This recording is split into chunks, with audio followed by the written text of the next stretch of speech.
ఇక్కడికి విచ్చేసిన మా ఈ గ్రామ అక్క చెల్లెళ్లకు, అన్నదమ్ములకు, మరి పక్కనే ఉన్న ఇతర ప్రాంతాల నుంచి కూడా విచ్చేసిన సోదరులందరికీ కూడా పేరు పేరున నమస్కారం. ప్రత్యేకంగా హైదరాబాద్ నుంచి ఇక్కడికి విచ్చేసిన పత్రికా మిత్రులకు కూడా హృదయపూర్వకంగా స్వాగతం. మాకు కొన్ని విషయాలు వింటుంటే ఇందాక మాట్లాడిన రమ్య గారు, అట్లాగే నారాయణ స్వామి గారు, మిగతా మిత్రులందరూ మాట్లాడుతుంటే ఒకటే ఒక అనుమానం వచ్చింది నాకు.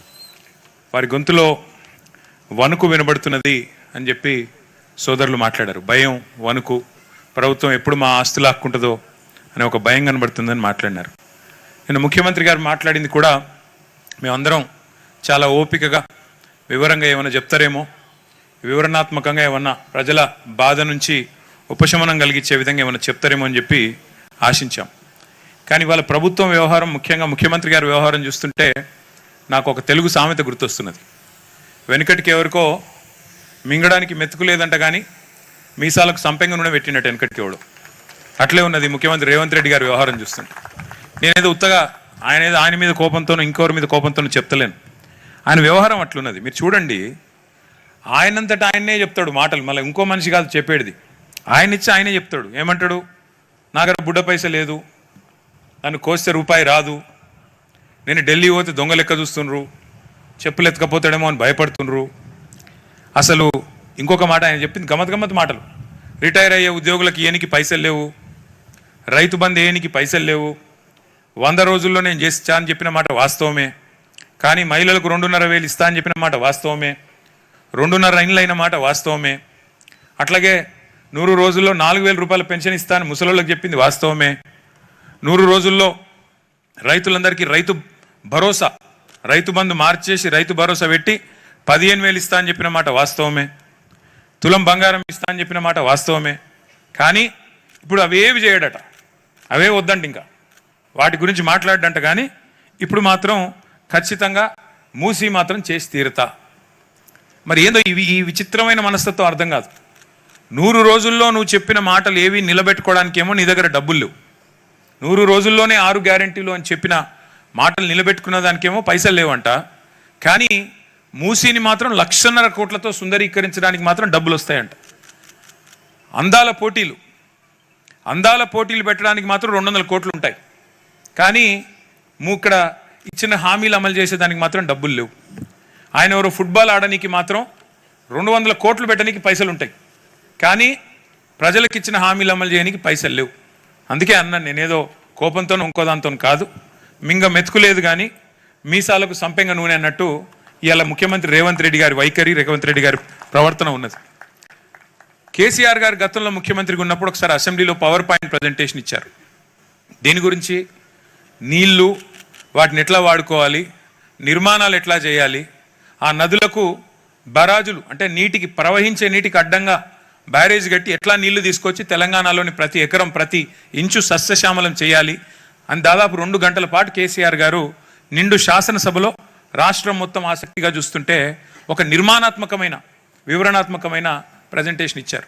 నేను రేవంత్ రెడ్డి గారు ఇచ్చిన ప్రజెంటేషన్ కూడా నేను చూసిన. కేసీఆర్ గారు నిర్మాణం గురించి మాట్లాడితే రేవంత్ రెడ్డి గారు మాత్రం మొత్తం విధ్వంసం గురించి మాట్లాడినారు. మూసీలో ఎట్లెట్లా ఎవరెవరిని ముంచుతా, ఎన్ని ఇండ్లు గులగొడతా. 2.5 ఏళ్ళు అయిందండి. నేను అడుగుతా ఉన్నా ఇక్కడికి వచ్చిన మా సోదరుల్ని, సోదరిమణుల్ని, రేవంత్ రెడ్డి గారిని కూడా నేను అడుగుతున్నా, అయ్యా 2.5 ఏళ్లలో హైదరాబాద్లో కానీ, హైదరాబాద్ చుట్టూ కానీ, జిహెచ్ఎంసీలో కానీ, ఇవాళ ఓఆర్ఆర్ లోపల కానీ కొత్తగా ఒక్క ఇల్లు కట్టినవా నువ్వు ప్రభుత్వం తరఫున? ఒక్క ఇల్లు, ఒక్క ఇటుక పెట్టినవా? ఒక్క కొత్త ఫ్లైఓవర్ కట్టినవా?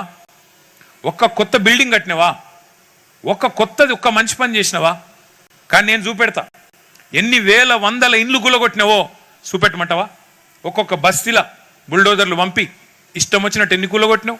అందుకే ఇవాళ మేము అంటున్నాం, కేసీఆర్ గారు నిర్మాణం గురించి మాట్లాడితే నిన్న ఈయన విధ్వంసం గురించి మాట్లాడినాడు. కానీ నేను ఇంకా రాజకీయ విమర్శల జోలి తగ్గించి కొన్ని వాస్తవాలు మీ ముందు పెట్టదలుచుకున్నాం. ముఖ్యమంత్రి గారేమో 5 స్టార్ హోటల్లో, 5 నక్షత్రాల హోటల్లో ప్రాజెక్టు బాధితులు కానీ, ప్రాజెక్టు సంబంధం ఉన్న వాళ్ళు కానీ ఒక్క మనిషి లేడు అక్కడ.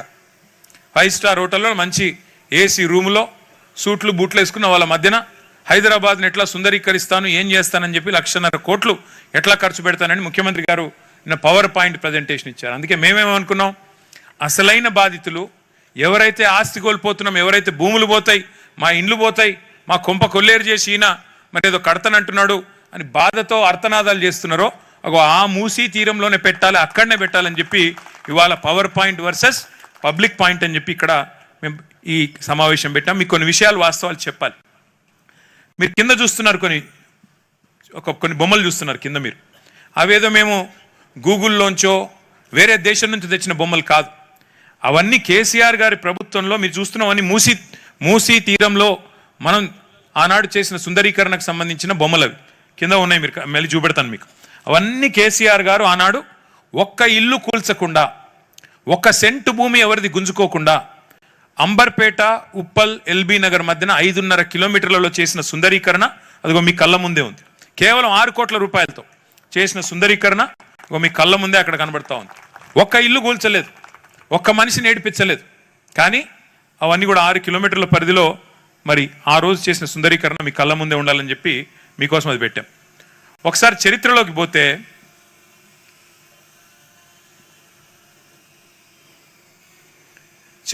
పోతే అసలు మూసీ పుట్టేది మీకు వికారాబాద్ అనంతగిరి అడవుల్లో అక్కడ పుట్టి కిందికి ముచ్చుకుందా నది అంటే నేటి మూసీ నది మొత్తం పైన రంగారెడ్డి జిల్లా నుంచి వికారాబాద్ జిల్లా నుంచి ప్రవహించి హైదరాబాద్ నుంచి కిందికి పోతూ కిందికి నల్లగొండ నుంచి కిందికి పోయి నల్లగొండ జిల్లా వాడపల్లి దగ్గర కృష్ణానదిలో కలుస్తుంది. కృష్ణానది అల్టిమేట్గా పోయి కింద సముద్రంలో కలుస్తుంది. అంటే దాదాపు 250 కిలోమీటర్లు పైనుంచి కింది వరకు మూసీ ప్రవాహం ఉంటుంది. ఒకప్పుడు మూసీ అనేది హైదరాబాద్ నగరానికి జీవనాడి. అసలు హైదరాబాద్ నగరానికి ముగ్గుపోసిందే మూసీ తీరం మీద. మూసీ పక్కనే ముగ్గుపోసి ఆ రోజు కులీ కుతుబ్ షా గారు మా నగరం ఆబాద్ కావాలి, మా నగరం మరి ఎట్లా అయితే ఒక చెరువులో చేప పిల్లలతో నిండుగా కలకల్లాడే విధంగా ఉంటుందో మా నగరం కూడా మూసీ తీరంలో కొడుతున్న ఈ నగరం కూడా అంత గొప్పగా ఉండాలని చెప్పి ఆ రోజు దేవుణ్ణి మొక్కినాడంట. సరే, ఆ రకంగానే మూసీ ఆవిర్భవించింది. హైదరాబాద్ కూడా 1591 సంవత్సరంలో ఆ రోజు 1591 అంటే 440 సంవత్సరాల కిందట మరి నగరం పుట్టింది. తర్వాత మీరు చూసినట్టయితే ఆ రోజు మధ్యలో మూసీకి వచ్చిన అతిపెద్ద వరద ఎప్పుడంటే 1908లో. ఆ రోజుల్లో 1908లో పెద్ద వరదలు వచ్చినాయి. అప్పుడు హిమాయత్ సాగర్ లేదు, ఉస్మాన్ సాగర్ లేదు. ఇంతకుముందు సోదరుడు ఆంజనేయులు చెప్పిండు ఏమని, ఈ చెరువు కట్టినప్పుడు ఈ రిజర్వాయర్ కట్టినప్పుడు మా వాళ్ళు మా వడ్డెర కులస్తులు వచ్చి బండు కట్టినరు, మొత్తం కట్టగట్టినరు అని చెప్పిండు. ఆ రోజు 1908లో నిజాం నవాబు మూసీకి వరదలు వస్తే ప్రజలు ఇబ్బందుల పాలైతే మరి పైకి వెళ్ళి వచ్చే నది నీళ్ళు ఎట్లా పాలే అని ఆలోచన చేసి హైదరాబాద్ నగరం కుట్టుకపోవద్దు ఈ నది వరదలు అని చెప్పి ఈ 2 జంట జలాశయాలు, అటు ఉస్మాన్ సాగర్ ఇటు హిమాయత్ సాగర్, దాన్ని గండిపేట అంటాం, ఇది హిమాయత్ సాగర్, ఈ 2 చెరువులు కలిపి ఆ రోజు మోక్షగుండం విశ్వేశ్వరయ్య గారు అనే పెద్ద మనిషిని పిలిచి, బెంగళూరులో ఉంటే కర్ణాటకలో ఉంటే వారిని పిలిచి ఆహ్వానించి డిజైన్ చేసి ఈ 2 రిజర్వాయర్లు నిర్మాణం చేసినారు. ఈ 2 రిజర్వాయర్ల యొక్క ఉద్దేశం 2 బృహత్తరమైన లక్ష్యాలు. 2 రిజర్వాయర్లకి ఒకటి, మళ్ళీ హైదరాబాద్కు వరద ముప్పు రావద్దు అంటే వీటిని బ్యాలెన్సింగ్ రిజర్వాయర్ల మాదిరిగా వచ్చే వరద నీటిని నిలిపి అవసరమైతే గేట్లు పెట్టి సందర్భానుసారంగా అవసరమైన కొద్దీ ఎంత విడుదల చేయాలో నీళ్లు గంతనే విడుదల చేసేందుకు బ్యాలెన్సింగ్ రిజర్వాయర్ల మాదిరిగా ఈ 2 రిజర్వాయర్లను కట్టడం జరిగింది. ఒకటి. రెండవది, మంచినీటి అవసరాలు కూడా ఉంటాయి కదా నగరం పెరిగిన కొద్దీ, కాబట్టి వీటి నుంచి మంచినీళ్ళ అవసరాలు కూడా వాడుకోవాలని చెప్పి ఈ 2 జంట జలాశయాలు ఉస్మాన్ సాగర్, హిమాయత్ సాగర్ ఆనాడు మోక్షగుండం విశ్వేశ్వరయ్య గారు వచ్చి డిజైన్ చేసి 1908 వరదల తర్వాత డిజైన్ చేస్తే 1920లో నిర్మాణం పూర్తయ్యి హిమాయత్ సాగర్, ఉస్మాన్ సాగర్ 2 ప్రజలకు అందుబాటులోకి వచ్చాయి. ఒక ఐడియా కోసం చెప్తున్నాను మీకు, ఈ 2 కంబైన్డ్ కెపాసిటీ 7.5 టీఎంసీలు. ఒక టీఎంసీ నీళ్లు అంటే ఇప్పుడు మీరందరూ ట్యాంక్ బండ్ చూసే ఉంటారు, హుస్సేన్ సాగర్ చూసే ఉంటారు, మన హైదరాబాద్ నడిబొడ్డున ఉన్న హుస్సేన్ సాగర్, దాని కెపాసిటీ 1 టీఎంసీ. అంటే 7.5 హుస్సేన్ సాగర్లతో సమానమైన నీటిని మనం పైనుంచి వచ్చే నీటిని, వరద నీటిని నిలువ ఉంచడానికి, కిందికి పంపేందుకు మళ్ళీ వరద లేకుండా ఉండడానికి ఆ రోజు నిజాం నవాబు కట్టించిన మరి ఈ చెరువులు ఉస్మాన్ సాగర్ మరియు హిమాయత్ సాగర్. ఏం జరిగింది మరి, 1920లో నిజాం కట్టించిండు, 1948లో మనకు స్వాతంత్రం వచ్చింది, దేశంలో కలిసినాం, హైదరాబాద్ సంస్థానం. కలిసిన తర్వాత ఎన్ని సంవత్సరాలు కాంగ్రెస్ పార్టీ అధికారంలో ఉంది? దగ్గర 1983-84లో ఎన్టీ రామారావు గారు అధికారంలోకి వచ్చేదాకా కాంగ్రెస్ పార్టీ 52 నుంచి అధికారంలో ఉంది. ఇవాళ మాట్లాడుతున్నారు ముఖ్యమంత్రి గారు, ఇంకా రాతి యుగంలోనే బతుకుదామా, మనం మూసీని మంచిగా చేసుకోవద్దా అని నేను చాలా భావావేశంతో భావోద్వేగంతో మాట్లాడుతున్నాడు. ఎవరు చేసిండ్రు మూసీని మురికి కూపంగా? కేసీఆర్ గారు వచ్చి చేసిండ్రా? 1952 నుంచి 1983 దాకా అధికారంలో ఉన్నది కాంగ్రెస్ పార్టీయే కదా. ఆ తర్వాత 83 నుంచి మళ్ళీ మీరు కూడా ఉన్నారు కదా, 89 తర్వాత మళ్ళీ 2004 నుంచి మూసీని మురికి కూపంగా మార్చింది ఎవరో కాదు, రేవంత్ రెడ్డి గారు. ప్రస్తుతం మీరున్న పార్టీనే మూసీని మురికి కూపంగా మార్చిందనే మాట వారికి గుర్తు చేస్తూ ఉన్నా. ఆ పాపాన్ని ముందు కడుక్కోండి. గతంలో చేసిన పాపానికి చెంపలేసుకొని ముందు ప్రజల క్షమాపణ చెప్పి మూసీని మురికి కూపంగా మార్చిన దానికి ముఖ్యమంత్రి గారు కాంగ్రెస్ పార్టీ చెంపదెబ్బలేసుకొని ముందు ముక్కు నేలకు రాసి క్షమాపణ చెప్పాల్సింది మీరు. ఇవాళ మీరు ఆలోచన చేయండి, ఎట్లా ఉండే మూసీ ఎట్లా అయింది చూడండి ఒక్కసారి. అందులో ఏమేం కలుస్తున్నాయి ఈరోజు మూసీలో? మొత్తం హైదరాబాద్లో ఉండే జిహెచ్ఎంసీ పరిధిలో ఉండే మురికి నీరు 94% మూసీలోకి వస్తుంది. గ్రావిటీ ద్వారానే వివిధ నాలాలు 54 నాలాల ద్వారా మూసీలోకి వస్తుంది. మూసీ అంటే మీ హిమాయత్ సాగర్, ఉస్మాన్ సాగర్ కాదు, కిందికి మంచిర్యాల కిందికి అక్కడికి వస్తుంది, ఇందులోకి రాదు. ఆ తర్వాత మరి మాకు అవకాశం వచ్చింది, తెలంగాణ రాష్ట్రం వచ్చిన తర్వాత 2014లో అవకాశం వచ్చిన తర్వాత ఇగో ఇది మా ఆలోచన. అందుకే ముఖ్యమంత్రి గారు చూడాలి, ప్రభుత్వం చూడాలి, ప్రభుత్వ పెద్దలు చూడాలనే, ప్రజలు చూడాలి ముఖ్యంగా అని చెప్పే నేను ఇక్కడ మీ ముందు పెట్టాను మా ఆలోచన. ఆ రోజు 2014లో కేసీఆర్ గారి ఆలోచన ఏంటి, ఏం చేద్దామన్నారు మూసీని? ఆయన ఆలోచన ఏంటి అంటే మూసీ ప్రక్షాళన మీద, మూసీ పునరుజ్జీవం మీద ప్రపంచంలోని 10 పెద్ద డిజైన్ సంస్థలతోని మేము డిజైన్ కాంపిటీషన్ ఇన్వైట్ చేసినాం, ఆహ్వానించినాం. అయ్యా రండి, మీరు ప్రజలని డిస్టర్బ్ చేయకుండా, ఇండ్లు కూలగొట్టకుండా, ప్రజల్ని అనవసరంగా అక్కడి నుంచి డిస్ప్లేస్ చేయకుండా ఎట్లా చేయవచ్చు అని డిజైన్స్ ఆహ్వానిస్తే ఇక మీ చుట్టూ ఇక్కడ అన్ని డిజైన్లు కూడా ఆ రోజు డిజైన్ చేసిన వాటిని కూడా కొన్నింటిని ఇక్కడ పెట్టాం, మిగతా కొన్ని పెట్టలేదు. చాలా వరకు ఇక్కడ మీ దగ్గర పెట్టే ప్రయత్నం చేసినాం. 10 ప్రఖ్యాత డిజైన్ సంస్థలు వచ్చి వాళ్ళు మాకు ప్రజెంటేషన్ ఇచ్చారు.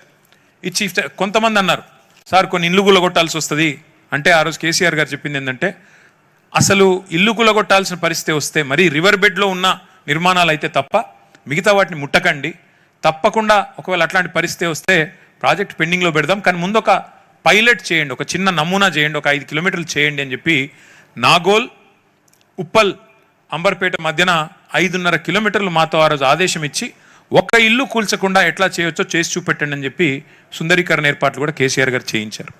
మేము రూపొందించిన ప్రణాళిక ఏంది అంటే మీకు చూపెడతాను నేను. మొట్టమొదటిది, ఇందులో మూసీ నది మంచిరేవుల నుంచి కింద గట్కేసర్ దాకా ఓఆర్ఆర్ పరిధిలో, హైదరాబాద్ పరిధిలో తీసుకుంటే 57 కిలోమీటర్లు ఉంటుంది. ఈ 57 కిలోమీటర్ల పరిధిలో మరి మొత్తం ఇప్పుడు ఎట్లా అంటే ఓఆర్ఆర్ మొత్తం 160 కిలోమీటర్లు. మధ్యలో ఒకవేళ ఇక్కడ నుంచి అక్కడికి వెళ్ళాలంటే స్ట్రైట్గా అవసరమైతే ఒక ఎక్స్ప్రెస్ వే ఉండాలి. మంచిరేవులలో మనం ఎట్లయితే ఓఆర్ఆర్ ఉందో అట్లాగే మూసీ నుంచి స్ట్రైట్గా పోవాలి అంటే ఒక 57 కిలోమీటర్ల పొడవుతా ఒక ఎక్స్ప్రెస్ వే ఉండాలని చెప్పి దాన్ని డిజైన్ చేశాం. రెండవది అంటే అర్బన్ మొబిలిటీ కోసం, రాను రాను అవసరాలు పెరుగుతాయి కాబట్టి. రెండవది ఏం చేసినాము, హైదరాబాద్ను ముఖ్యంగా మూసీని ఏదైతే మురికి కూపంగా కాంగ్రెస్ ప్రభుత్వాలు గతంలో పట్టించుకోకుండా మార్చేసినాయో, ముందు ప్రతి నీటి చుక్క, ప్రతి నీటి బొట్టు, మురికి నీటి చుక్క మూసీలోకి వచ్చేదాన్ని శుద్ధీకరించి, అంటే సివరేజ్ ట్రీట్మెంట్ ప్లాంట్ల ద్వారా దాన్ని శుద్ధి చేసి సవ్యమైన నీరు, ట్రీటెడ్ నీరుని మాత్రమే మూసీలోకి వదలాలి అని ఆలోచన చేసి 3,866 కోట్ల రూపాయలు, అంటే దాదాపు 4,000 కోట్ల రూపాయలతో సివరేజ్ ట్రీట్మెంట్ ప్లాంట్లు నిర్మాణం చేసింది కూడా కేసీఆర్ గారి ప్రభుత్వం. మీకు నేను చూపెడతాను. అట్లాగే మూసీ ఎట్లుంటుందంటే మీరు మంచిరేవుల నుంచి గట్కేసర్ దాకా ఒక నీటి చుక్క ఇట్లా మీరు నీళ్లు పోస్తే జర్రున జారి కిందికి వెళ్ళిపోద్ది. ఎందుకంటే దాదాపు ఇట్లా ఏటవాలుగా ఉంటుంది మూసీ, జారిపోతుంది, నీళ్ళు ఆగాయి. ఇందాక ఒక సోదరుడు మాట్లాడుతూ అన్నారు, మొత్తం సంవత్సరంలో 10-20 రోజులు మాత్రమే మూసీలో నీళ్లు ఉంటాయి, మిగతా టైంలో నీళ్ళే రావు, దానికోసం మమ్మల్ని ఇబ్బంది పెడతారా అని. మరి దీన్ని నిజంగానే సుందరీకరించాలి, నీళ్లు కనబడాలి, లండన్లో ఇంకో చోట నిన్న ముఖ్యమంత్రి గారు చెప్పినట్టు నీళ్లు నిల్వ ఉండాలి అంటే ఎట్లా అని ఆలోచన చేసి ఈ 84 మీటర్లు ఏదైతే జారుతుందో, అంటే 1 కిలోమీటర్కి 1.5 మీటర్లు జారుతుంది నీళ్లు మూసీలో, దాన్ని ఎట్లా ఆపాలి అని ఆలోచించి 15 బ్రిడ్జిలు ప్రపోజ్ చేసినాం. ఆ 15 బ్రిడ్జిల కిందనే చెక్ డ్యామ్లు కూడా ప్రపోజ్ చేశాం. దేనిలో కూడా ఒక ఇల్లు పోకుండా ఆలోచన చేసినాం.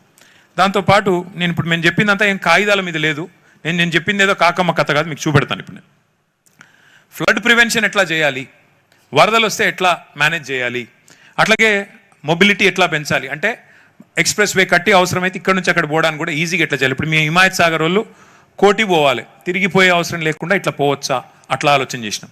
దాంతోపాటు ఎవరిని డిస్టర్బ్ చేయకుండా ఎట్లా చేయాలి, ఇంకోటి కిందికి మంచినీళ్ళు ఎట్లా పంపించాలి, అట్లాగే దీన్ని ఎట్లా జీవనదిలాగా ఎట్లా మార్చాలి, ఇన్ని రకాల ఆలోచనలతో ఆ రోజు పని ప్రారంభించాం.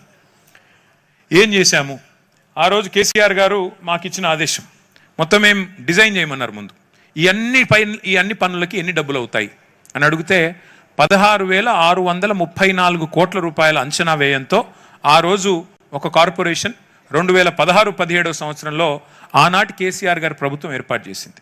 Musi river development corporation MRDCL అనే కంపెనీ ఏర్పాటు చేయడం జరిగింది. కానీ మళ్ళీ చెప్తా ఉన్నా, MRDCL 2016లో 17లో 10 ఏళ్ల కింద ఏర్పడ్డా ఒక్క ఇల్లు కూడా మేము కూలగొట్టలేదు. కూలగొట్టకుండా ఏం పనులు చేయాలో ముందు ఆ పనులు చేసుకుంటూ వచ్చినాం. ఏం పనులు అవి? ఇది మేము చేసిన పని. ఫస్ట్ పని ఏంది, కేసీఆర్ గారు కాళేశ్వరం అనే ప్రాజెక్ట్ కేసీఆర్ గారు కట్టిన విషయం మీకు తెలుసు. మీకు ఒక ఐడియా కోసం చెప్తా ఉన్నా, తెలంగాణ ఎట్లుంటుందంటే భౌగోళికంగా ఇట్లా ఒక గుడిసెలాగా ఉంటుంది. ఒక గుడిసెలాగా ఇట్లుంటుంది ఈ షేప్లో. ఒక వరుస నుంచి ఇక్కడ నుంచి గోదావరి నది పారుతుంది, ఇక పక్క నుంచి మన కృష్ణానది ఉంటుంది. హైదరాబాద్ అనేది మనం ఎక్కడైతే హిమాయత్ సాగర్లో ఉన్నామో 535 మీటర్లు సముద్ర మట్టానికి 535 మీటర్ల మీద హైదరాబాద్ నగరం ఉంటుంది. మరి గోదావరి నది 80-100 మీటర్ల మీద వారుతుంటుంది. కృష్ణానది 110-120 మీటర్ల మీద వారుతుంటుంది. అంటే నీళ్లు, కృష్ణా నీళ్లు తేవాలన్నా గోదావరి నీళ్లు తేవాలన్నా 400-500 మీటర్లు పైకి లిఫ్ట్ చేయాలి మనం. అది చేయాల్సిన పని. కేసీఆర్ గారు ఏం చేశారు, కాళేశ్వరం ప్రాజెక్టు ద్వారా ఒక రోజుకి 2 TMCల నీళ్లు, 2 TMCలు అంటే ఎంత, 2 హుసేన్ సాగర్లలో పట్టే అన్ని నీళ్లు ఒక రోజులోనే 80 మీటర్ల నుంచి 618 మీటర్ డైరెక్ట్గా గ్రావిటీ ద్వారానే నీళ్లు మీ హిమాయత్ సాగర్లోకి, మీ ఉస్మాన్ సాగర్లోకి రావాలి. అందుకే ప్రణాళిక రూపొందించి మే 2023లో 1100 కోట్ల రూపాయలతో ఈ పని చేయవచ్చు అని చెప్పి క్యాబినెట్లో ఆమోదం తెలిపాం. సవితా ఇంద్రారెడ్డి గారు, మేమందరం ఆ క్యాబినెట్లో ఉన్నాం. ఇది ఫస్ట్ పని చేశాం. రెండోది ఏం చేశాం, ఇందాక నేను చెప్పినట్టు హైదరాబాద్లో మన ప్రభుత్వం వచ్చే నాటికి కేవలం 660 మిలియన్ లీటర్లు మాత్రమే రోజు సివరేజ్ ట్రీట్మెంట్ ప్లాంట్ల ద్వారా శుద్ధీకరించేది, సివరేజ్ ట్రీట్మెంట్ ప్లాంట్ల ద్వారా ట్రీట్ చేసేది. కానీ హైదరాబాద్లో రోజుకు 2000 MLDల నీళ్లు, మురికి నీళ్ళు ఉత్పత్తి అవుతూ ఉన్నాయి. అంటే మూసీలోకి వచ్చే ప్రతి చుక్కను మంచిగా చేయాలంటే ఇంకొక 1300 MLDల కెపాసిటీతోని సివరేజ్ ట్రీట్మెంట్ ప్లాంట్లు పెట్టాలి.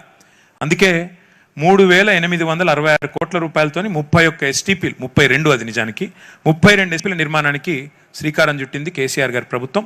ఇవాళ అవన్నీ కూడా దాదాపు పూర్తవుతూ ఉన్నాయి. వాటిని రేవంత్ రెడ్డి గారు రేపో ఎల్లుండో రిబ్బన్లు కట్ చేయాల్సి ఉంటుంది. అంత ఆయన చేయాల్సిన పని లేదు. తర్వాత మూడవది, వరద నీటి ముప్పు లేకుండా SNDP అని స్ట్రాటజిక్ నాలా డెవలప్మెంట్ ప్రోగ్రామ్ అని ప్రారంభించాం. దాదాపు 1000 కోట్ల రూపాయలతో 60 పనులు పూర్తి చేశాం. నాలుగో పని ఏం చేసినాము, 15 బ్రిడ్జిలు. ఇందాక నేను చెప్పినట్టు నీళ్లు ఆగకూడదు, ఆగకుండా కిందికి పోతున్నాయి కాబట్టి చెక్ డ్యామ్ కమ్ బ్రిడ్జ్ నాలికలు అంటారు కదా మన పెద్దవాళ్ళు, కట్టిన ఇల్లు పెట్టిన పొయ్యి అని. ఒకట్లా కట్టిన ఇల్లు పెట్టిన పొయ్యి తరికల వీళ్ళకి అప్పచెప్పి మేము దిగిపోయినాం. నీళ్లు తెచ్చినాం, గోదావరి నీళ్ళు ఇక్కడ దాకా, ఏది నెత్తి మీద కుండ పెట్టినట్టు కొండపోచమ్మ సాగర్ దగ్గర నీళ్లు తెచ్చినాం. మొత్తం డబల్ బెడ్రూమ్ ఇల్లు కట్టించినాం, STPలు కట్టినాం. ఇప్పుడు రేవంత్ రెడ్డి చేసుడల్లా రిబ్బన్లు కటింగ్ చేయాలి తప్ప ఆయన చేసేదేం లేదు, ఇల్లు గులగొట్టే అవసరం లేదు. కానీ ఆయన ఏం చేస్తున్నాడో చెప్తా. మేము తీసుకున్నది మానవీయమైన ఆలోచన, హ్యుమానిటేరియన్ అప్రోచ్లో కేసీఆర్ గారి ఆదేశం మేరకు మా ఆలోచన మూసీ మీద ఇది. మరి ఏం చేసినాం మేము, ఒక్కొక్కటి ఇది చూడండి, ఇవన్నీ స్టడీ చేసినాం. ఇక డిఫరెంట్ డిజైన్లు మేము ఇన్వైట్ చేసినాం. చేసి ఏ రకంగా చేయవచ్చు అంటే డిజైన్ కాంపిటీషన్ ద్వారా ఇన్వైట్ చేస్తే ప్రపంచ ప్రఖ్యాతి కలిగిన ఒక 10 డిజైన్ సంస్థలు వచ్చి డిజైన్లు కూడా ఫైనల్ చేసినాం. ఈయన కొత్తగా అది కూడా చేసి అక్కర్లేదు, వాటిని తీసుకొని ముంగట పెట్టి అధికారులకి అయ్యా చేయండి అంటే సరిపోద్ది, కొంపలు కూలగొట్టమని చెప్పాల్సిన అవసరం లేకుండా ఈ పని చేయవచ్చు. ఇవన్నీ కూడా ఆయనకు ఆల్రెడీ ఇచ్చినాం, గవర్నమెంట్లోనే ఉన్నాయి ఇవన్నీ. ఇవి చూడండి ఒక్కసారి. ఇవన్నీ మూసీ తీరంలో కేసీఆర్ గారి ప్రభుత్వం చేసిన పనులు, సుందరీకరణ. ఒక్కరికి కాకపోతే మా బ్యాడ్ లక్ ఏంటంటే మేము ప్రచారం ఎక్కువ చేసుకోలే, మేము ఈయన లెక్క డబ్బా కొట్టుకోలేదు, చేయని దాన్ని చేసినట్టు ఉన్నదాన్ని లేనట్టు మేము చెప్పుకోలేదు. ఇవన్నీ చేసినాం.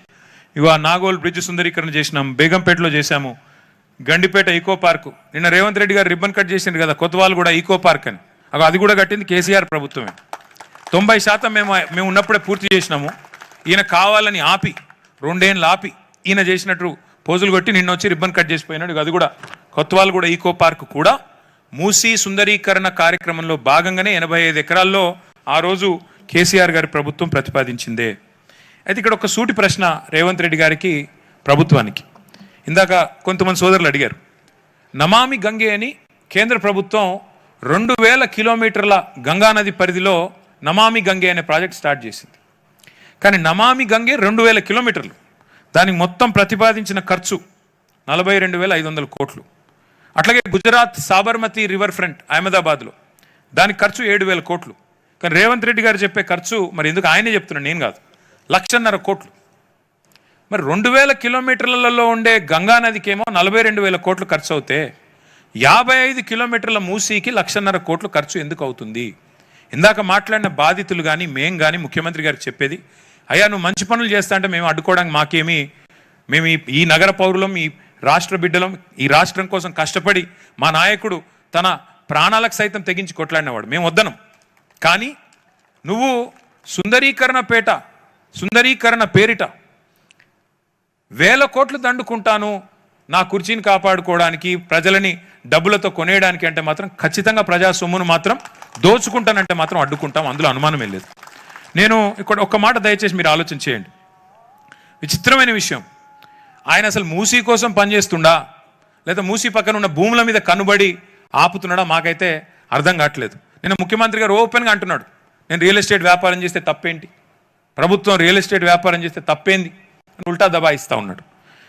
దేశవ్యాప్తంగా మేధావులు ఇవాళ అనుమానాలు వ్యక్తం చేస్తున్నారు. మేధా పాట్కర్ గారు, ఆఖరికి విచిత్రమైన విషయం, ఏ గాంధీ గారి బొమ్మ పెడతానని ముఖ్యమంత్రి గారు అంటున్నారో ఆ గాంధీ గారి మునిమన్మడు తుషార్ గాంధీ చెప్తున్నాడు, అయ్యా మా తాతగారి పేరు, మా ముత్తాత గారి పేరు నాశనం చేయకు నువ్వు, ఆయన పేరు మాట్లాడకు నువ్వు, దయచేసి ఆయన పేరు చెప్పి నువ్వు కొంపలు కొల్లేరు చేయకు, అనవసరంగా ఆయనకి చెడ్డ పేరు తెక్కు అని గాంధీ గారి మునిమన్మడు కూడా మొత్తుకుంటున్నాడు. అయినా రేవంత్ రెడ్డి ఇంటలేడు. ఒక్కసారి నేను మీకు ఒక మాట చూపెట్టాలి.